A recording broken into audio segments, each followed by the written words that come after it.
Barakatah Yahweh, Barakatah Yahweh Shah, Barakatah Yahweh, Barakatah Yahweh Shah. All praises, glory, and honor to Yahweh, Bahashem, Yahweh Shah, Bahashem, Rekakadash. Yahweh been the name of the Heavenly Father.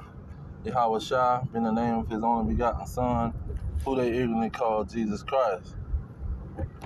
Now we're going to get into this invention of fallen angels, disobedient angels of the Lord, because this was a deception and a disguise of the real adversary and the real deceiver. See, the real adversary and the real deceiver, he created a disobedient angel.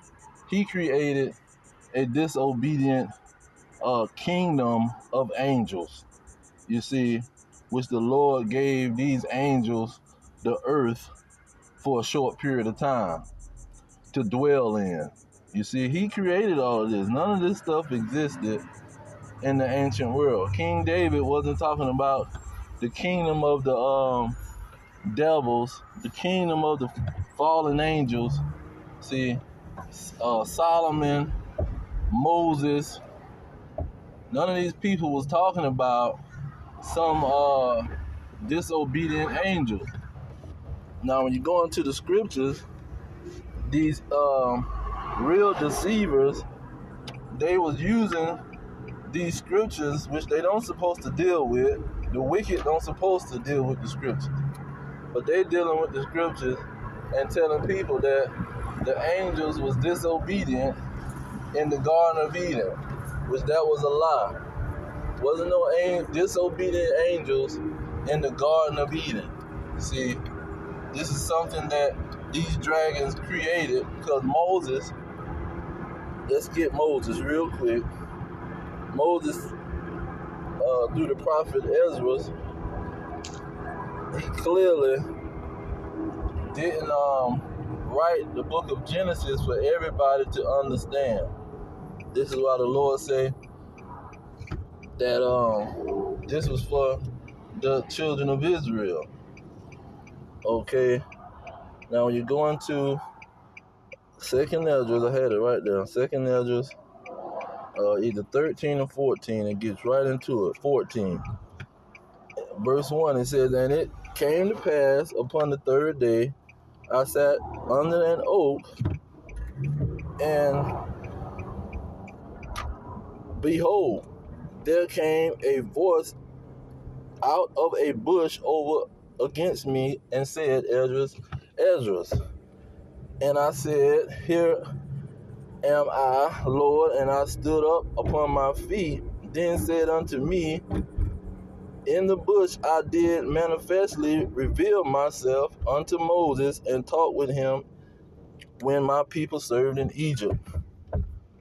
Okay, so he's talking about Moses and the whole situation with Moses.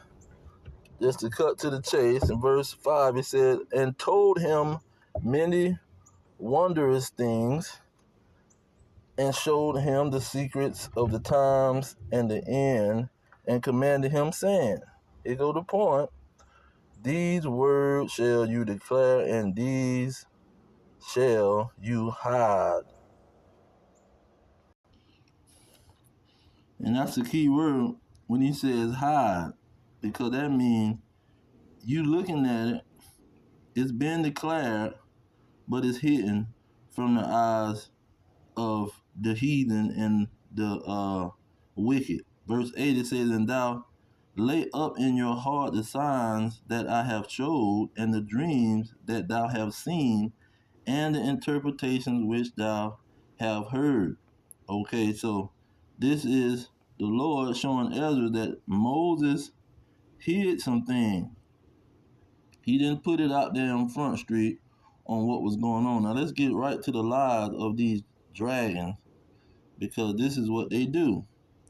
See, they go into the book of Genesis 6, and it says that, verse 1, "It came to pass when men began to multiply upon the face of the earth, and the daughters were born unto them, that the sons of God saw the daughters of men, that they were fair, meaning beautiful, and they took them wives of all which they chose. Now the problem is that they don't understand the Lord was having a chosen seed, which just like in John chapter 1, it talks about the sons of God. These wasn't no, let's get that real quick, just to hit that foundation. Okay, let's get the specific verse 10, no, let's see here. Verse 12. Is he talking about angels? It says, but as many as receive him, to them gave he power to become the sons of God, even to them that believe on his name. Okay, because this is what Genesis is talking about. The sons of God is not talking about some freaking angels, man. Now, when you go down to verse 3, it tells you the whole key to the situation. He said, and the Lord said, my spirit shall not always strive with man. This is what the subject is talking about. Not no striving with angels. Striving with man, for that he also is flesh, yet his days shall be 120 years. So if the Lord is going to punish somebody, what is he punishing man for? See, the women wasn't sinning or having power over some angels. If the angels wanted to take them, they could have took them, and ain't none of these women could have did about it. You see? So why is the punishment on man? Because these sons of God, they wasn't supposed to be doing obviously what they was doing. And the Lord said, okay, since you want to do that, we're going to cut your years short. Now verse 4 is also another key. It say there were giants in the earth in those days. Not talking about some big imaginary story, another lie that these dragons made up about some giant men. No, giant mean famous. And the last part of the verse tells you that. It says, and also after that, when the sons of God came into the daughters of men, and they bare children unto them, that goes another one. Angels is not having children with these human, so-called incorruptible people. Or corruptible people. People that can die. See, it says, the same became mighty men which were of old, men of renown. Okay, so the sons of men slept with these other women from another nation and had these men. But the Lord obviously wanted them to keep the bloodline pure, like it says in Tobit. Now, and it just don't say it in Tobit; it says in other places too. But it says here that verse 5, it says, and God saw that the wickedness of man was great in the earth, not the wickedness of angels. See, it's just a bunch of lies that these people done came up with in a person that'll believe anything that somebody say. See, the simple believe every word. They'll sit around and listen to these dragons. That was one of their main arguments, that in the garden these angels had done disobeyed the Lord. Even in verse 3 it says, now the serpent were more subtle than any beast of the field which the Lord God had made. Now these beasts of the field was not talking about no angels. See? That serpent was a beast. Beast was men. When you go into Ezekiel, it gives you the whole meaning of that Garden of Eden, man. Ezekiel is it 17? Is it 30, 37? Not 17. Salakia, 31. Ezekiel 31. That's what I wanted. I want to get right to the point. Okay. Verse 6, it say, all the fowls of heaven made their nests in his bowls, and under his branches did all the beasts, see, of the field bring forth their young, and under his shadow dwell all great nations. Those beasts was nations. Those beasts was men. So the serpent was a subtile nation. The subtile nation is the one that got these daughters of the chosen, the daughters of Adam, the chosen nation, just like the nation of Israel. Those was the beasts that is talking about, and that serpent was a nation. You see, and this is clear stuff that these people can't understand, because the Lord said He hid it from their behind. But a wicked Negro will listen to the devil. Verse 9 it says, I have made him fair by the multitude of his branches, so that all the trees of Eden that were in the garden of God envied him. See, those trees was men, and the beast was men. This is the part about the book of Genesis that was hidden according to Ezra's. See, and you can clearly see that it was a parable, because there wasn't no naked people in the garden, and there wasn't no talking animals in the garden. Even though the Lord can make an animal talk, but that wasn't the situation. He was giving this to in a parable. What I want to get Hosea 12 and 10. It says, I have also spoken by the prophets, and have multiplied visions, and used similitudes by the ministry of the prophets. So these similitudes is saying the same thing as parables. Let me get Ezekiel 17 verse 2. It says, Son of man, put forth a riddle, and speak a parable unto the house of Israel. This is how the Lord dealt with the prophets. See, and look at what he's talking about. The same situation he was talking about in 31, Ezekiel is talking about right here. He's saying the Lebanon tree took his high branches. So it's talking about that chosen nation. But this time he's talking about the chosen nation of Israel. But in 31, he was saying the chosen nation of Adam that was in the Garden of Eden was that Lebanon, and with high branches. That was all over, covering the other nations. You see? Now, let's deal with Revelations 12. I don't want to make it a long one. I just want to get the basic understanding. Now here go Revelation 12. Now the key to Revelation 12 is the great dragon was cast out. That old serpent called the devil and Satan. It just is his name. It's the name that was given to these dragons. And verse 3 tells you the same thing. It said, there appeared another wonder in heaven, and behold, a great red dragon having 7 heads and 10 horns. This great red dragon is the fourth kingdom of men, not the kingdom of the demons and the devils and the fallen angels. Let's get Daniel to back that up. See, in the end time, it was going to be a fourth kingdom that was going to rule the earth. For 23, it said, this 7 to 23, thus says the Lord, the fourth beast, there go man again, shall be the fourth kingdom upon the earth. What he said in Genesis, the most subtile beast of all the field. This is talking about a nation, which shall be diverse from all kingdoms, and shall devour the whole earth, and shall tread it down and break it into pieces.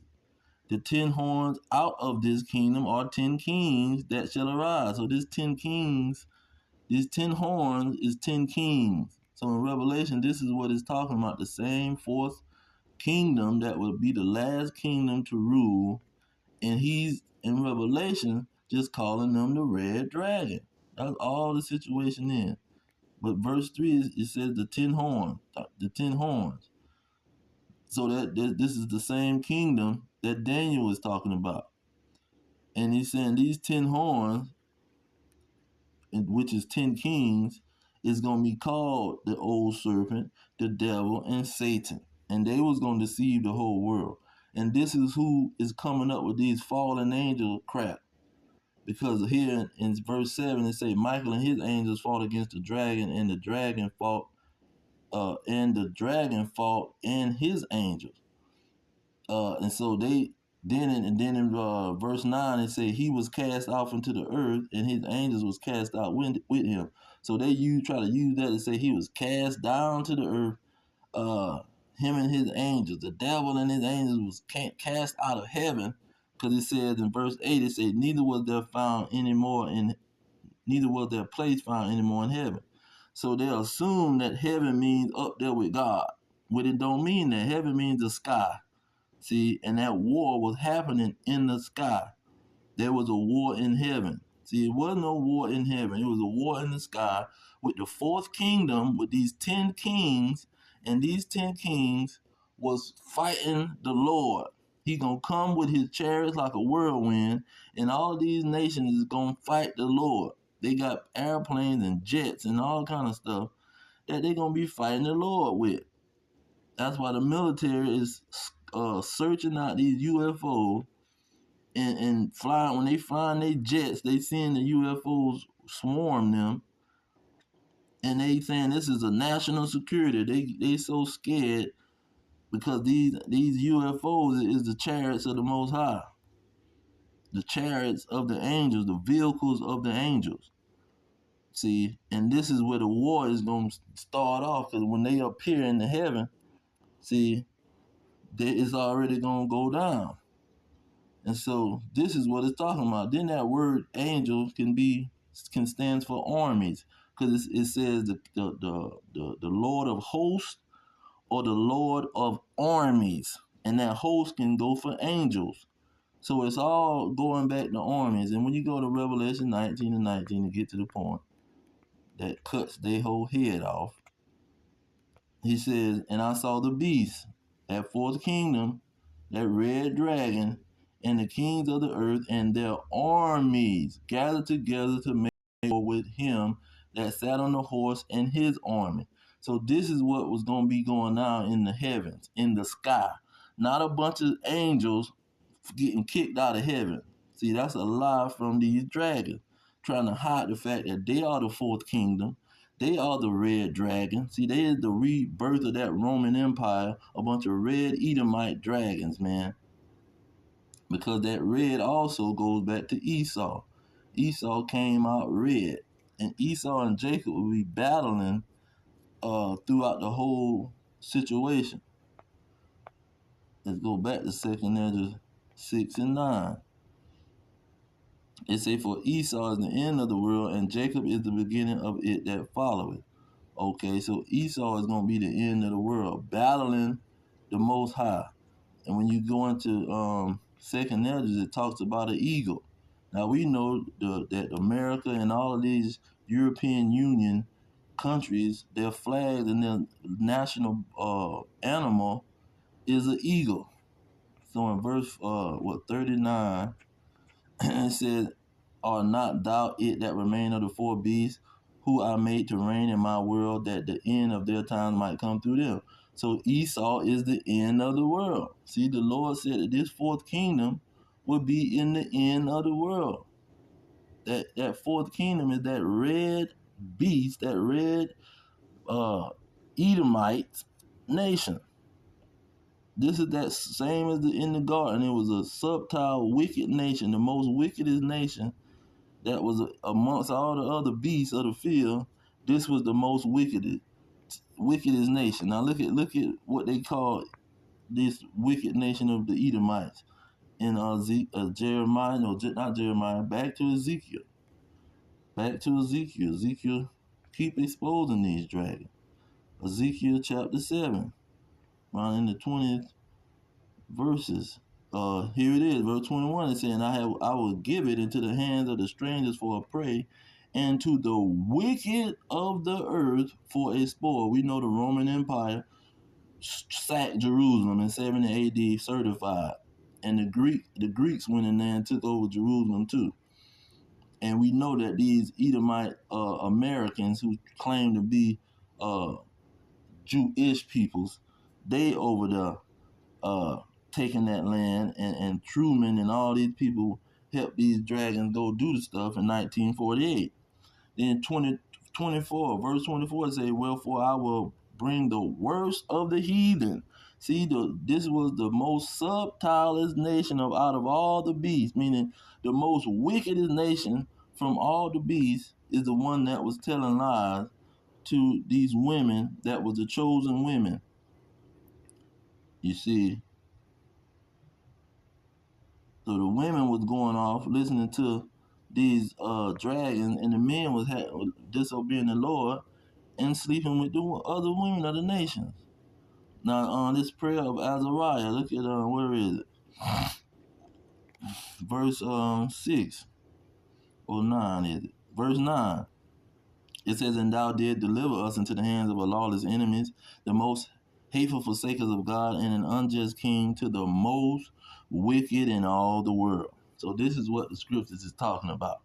The most wicked in all the world, that old serpent, see, came back as Esau, and Esau presently is that fourth kingdom, that red dragon, that scarlet colored beast that would be ruling over the kings of the earth, over Babylon the Great, America. See, and that's who the devil is, and the deceiver. Now you'll have these other peoples go to Job and try to throw Job out there, but where Job was at? Was he in the land of the most wickedest peoples in the world? Look at verse 1. It says, there was a man in the land of Uz. Where is that? Lamentations.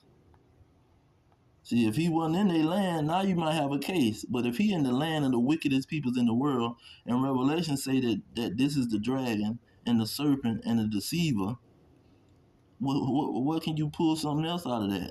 Because this fallen angel mess don't exist. It says 21, rejoice and be glad, O daughter of Edom that dwelt in the land of Uz.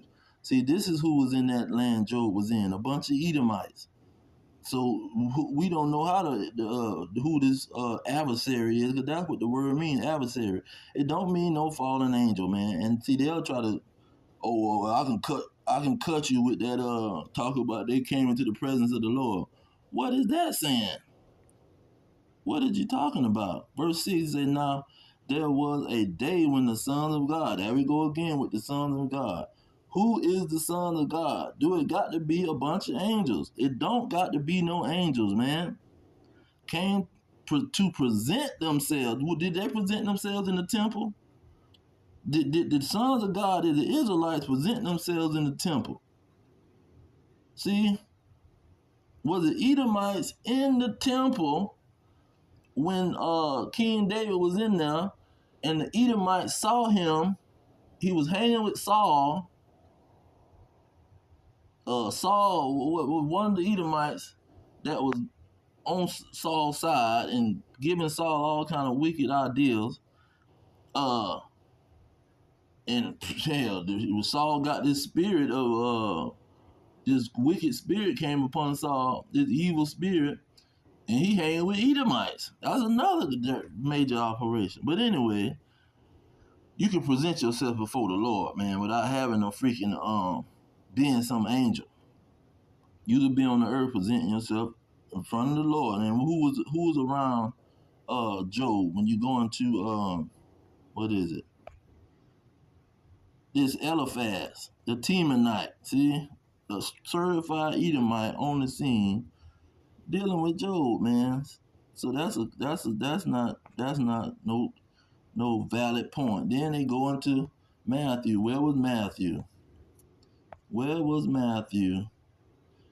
Verse 2, it said, now when Jesus, Yahushua, was born in Bethlehem of Judea in the days of Herod the king. What Herod is that? Herod, Heronian dynasty, that was an Edomite dynasty. Come on, man. It don't get no better than that. You talking about the Edomite dynasty now. But when you get to verse 4 and it says, and then was Yahushua led up of the spirit that in the wilderness to be tempted of the devil. Now, when in Revelation, when they say the devil should throw you into prison, now then you can accept that to be the so-called white man, the Edomites. But for some reason, people go with this Christian dogma. They go with this Christian dogma, and they say, "Oh no, this is an angel." See, then because it say in verse 5, it said the devil taketh him up unto the holy city. This not on a cloud. You don't need no special power to take somebody to Jerusalem and set him on the pinnacle of the temple. Okay, you could take the Edomites can take him on the top of the temple. See, and then they'll go into all these verses. Oh, the Satan trying to sift them when they was already talking. They was talking to Judas, man, telling Judas, "Hey, man, we'll give you these 30 pieces of silver." Then Judas was going to them. See, so they just want to hang on to that devil stuff, man. I'll tell you, they grew up their whole life talking about the devil this and the devil that, and then who put that into your head? Your slave master. See, he put that crap into your head. You ain't really read that out no scriptures, man. You was going off Revelation and Genesis. See, and you thinking that it's some devil somewhere, man. There's no devil nowhere, man. The angels do what the Lord say. They spirits of vengeance. If you being wicked, he will send some angels to kick your behind. Let's get that. I'm going to close it on that too because I got to go to the plantation. This is 39 and 28. It says, there be spirits that are created for vengeance, which in their fury lay on sore strokes in the time of their destruction, pour out their force and appease the wrath of him that made them. So the Lord is getting these spirits to kick people's behind, man. And so he ain't no spirits out here kicking nobody behind that the Lord ain't got wrath on. You see, if he ain't got no wrath on you, you doing what you're supposed to be doing. And he you the elect. He not sitting up there trying to mess with the elect, put his wrath on the elect. Now, it don't even make no sense. But people gonna go with what they gonna go with, and they gonna go and listen to people that's sticking to Christianity. We not sticking with nothing that this dragon is saying and that he made up. You can't prove nobody was making up some devil, man. He called Peter Satan. Get behind me. He just mean adversary. Just mean adversary, man. Why is people talking about this as an angel? But I'm going to leave it there. All praise to Yahweh, Ba'ashem Yahushua, Ba'ashem Kakadash. Double honors to the elders pushing the truth. Peace of the elect worldwide. Our kingdom is at hand. Shalom.